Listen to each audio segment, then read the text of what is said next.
Assalamualaikum warahmatullahi wabarakatuh. Perkenalkan, saya Tias Lesinia Yusita, NIM 1900005084 dari kelas 4B. Di sini saya akan mempresentasikan hasil praktikum materi pembelajaran IPA SD tentang klasifikasi tumbuhan yang telah dilaksanakan sejak tanggal 21 Maret 2021 sampai dengan 23 Maret 2021. Alat dan bahan yang saya gunakan, yang pertama ada kertas A4, pensil, penghapus, mistar, buku tentang taksonomi, dan pisau. Sedangkan bahannya ada 1 buah tumbuhan jagung lengkap, 1 buah contoh batang dan daun dari tumbuhan jambu, 1 buah contoh daun dari bunga Kamboja, dan 1 buah contoh biji dan daun dari tanaman kopi. Hasil pengamatan yang sudah saya lakukan mengenai bagian morfologi dan bagian anatomi dari tumbuhan jagung, yang pertama ada akar. Akar pada tumbuhan jagung, untuk bagian morfologinya terdapat akar seminal, akar adventif, dan akar penyangga. Sedangkan bagian anatominya terdapat korteks, periskel, endodermis, epidermis, silam, dan floem. Bagian batang terdapat internodus batang, pelepah daun, kolar, sedangkan untuk bagian anatominya ada epidermis, endodermis, silem, floem. Sedangkan untuk bagian daun ada helai daun dan tulang daun. Bagian anatominya ada kutikula, epidermis, silem dan floem, stomata, sel penjaga, dan jaringan.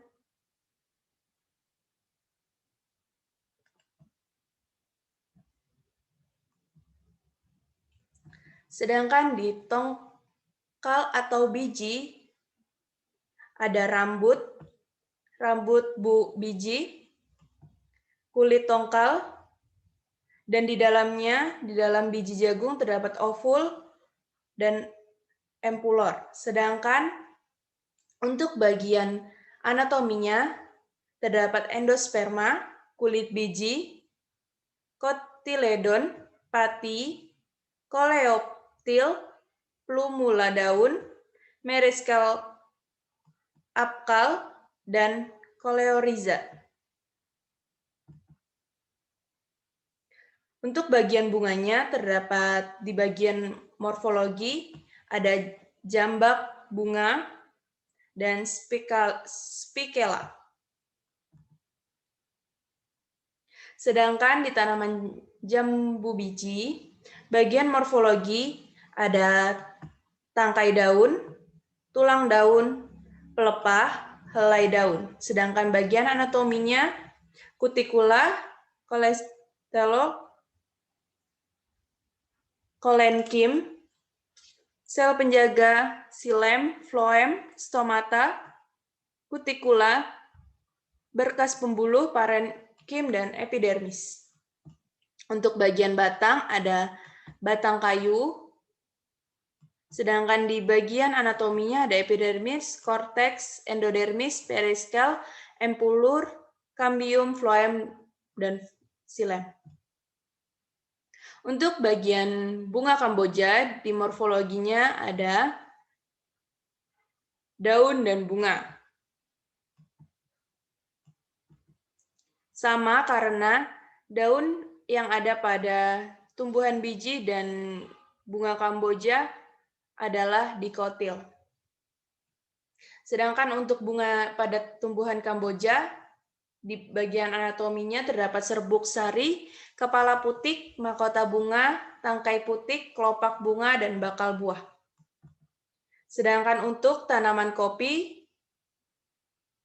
bagian anatomi daun sama dengan bunga Kamboja dan jambu biji karena mereka dikotil. Sedangkan anatomi untuk bagian biji, bagian buah pada tanaman kopi terdapat kulit buah, daging buah, kulit tanduk, kulit ari, biji kopi. Analisis dan pembahasan. Untuk morfologi tanaman jagung, yang pertama ada akar. Pada tanaman jagung, akar utama yang terluar berjumlah antara 20 sampai 30 buah. Akar lateral yang tumbuh dari akar utama mencapai ratusan dengan panjang 2,5 cm sampai 25 cm. Batang pada tanaman jagung tidak bercabang dan terdiri atas ruas-ruas. Ruas-ruas ini berjumlah 10 sampai 40 ruas. Untuk daun pada tanaman jagung memiliki panjang bervariasi di antara 30 sampai 150 cm dengan lebar 4 sampai 15 cm. Sedangkan untuk biji pada tanaman jagung ini dikenal sebagai kernel, terdiri dari 3 bagian utama, yaitu dinding sel, endosperma, dan embrio. Bagian biji ini merupakan bagian yang terpenting dari hasil pemanenan. Bagian biji rata-rata terdiri dari 10% protein, 70% karbohidrat, serta 2,3% serat.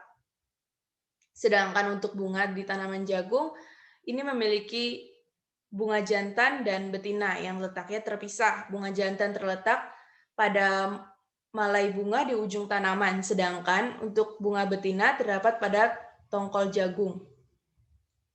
Pada tanaman jambu biji, daun jambu biji ini termasuk salah satu daun yang tidak lengkap karena daunnya hanya memiliki petioles atau tangkai, serta lamina helaian yang biasanya disebut sebagai daun bertangkai.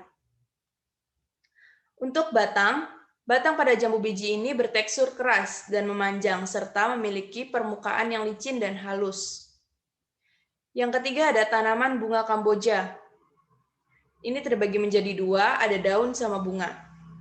Untuk daun bunga Kamboja berbentuk tunggal, duduk berkarang dan daun bergerombol di ujung tangkai. Tangkai daunnya panjang dan helaiannya berbentuk langset dengan panjang 20 sampai 60 cm dan lebar 6 sampai 12 cm. Sedangkan untuk bunga Kamboja ini berbentuk trompet dan berada di bagian ujung ranting tanaman. Yang keempat ada tanaman kopi. Tanaman kopi ini terbagi menjadi 2, ada daun dan buah. Daun pada tanaman kopi ini memiliki bentuk lonjong dan tumbuh di bagian batang yang berwarna hijau. Memiliki bentuk yang runcing pada bagian ujungnya. Sedangkan untuk buah kopi ini memiliki warna yang bermacam-macam, mulai dari hijau, kuning, dan merah. Kopi yang memiliki warna merah berarti sudah matang. Daging buah kopi ini mengandung glukosa yang akan menimbulkan rasa manis saat dimakan. Selanjutnya ada anatomi pada tumbuhan. Yang pertama ada tanaman jagung. Anatomi pada tanaman jagung ini terbagi menjadi 4. Ada akar, batang, daun, dan biji. Pada akar, anatomi pada akar jagung ini adalah monokotil yang terdiri dari epidermis yang tersusun atas sel-sel eliptik dan berhadapan dengan 2 lapisan hipodermis, sistem vaskuler yang terdiri dari xilem dan floem, korteks, periskel, dan endodermis. Sedangkan batang, pada anatomi potongan melintang jagung terdiri dari jaringan epidermis, sklerenkim, parenkim, dan sistem vaskuler, yaitu xilem dan floem. Daun pada jagung terdiri dari stomata, kutikula, epidermis, berkas pembuluh angkut, sel penjaga, dan jaringan mesofil. Untuk biji, embrio pada tanaman jagung terletak di bawah endosperma. Jaringan endosperma bersifat padat. Embrio terdiri dari redikula dan plumula. Redikula pada embrio dilindungi sel-sel kolerorhisa, sedangkan pemula dilindungi sel-sel aleurol sel. Yang kedua ada tanaman jambu biji. Terbagi menjadi 2, yaitu daun dan batang. Jambu biji adalah tumbuhan dikotil yang bagian dalamnya terdiri dari kutikula, kolenkim, berkas pembuluh, stomata, sistem vaskuler, sel penjaga, epidermis, dan parenkim.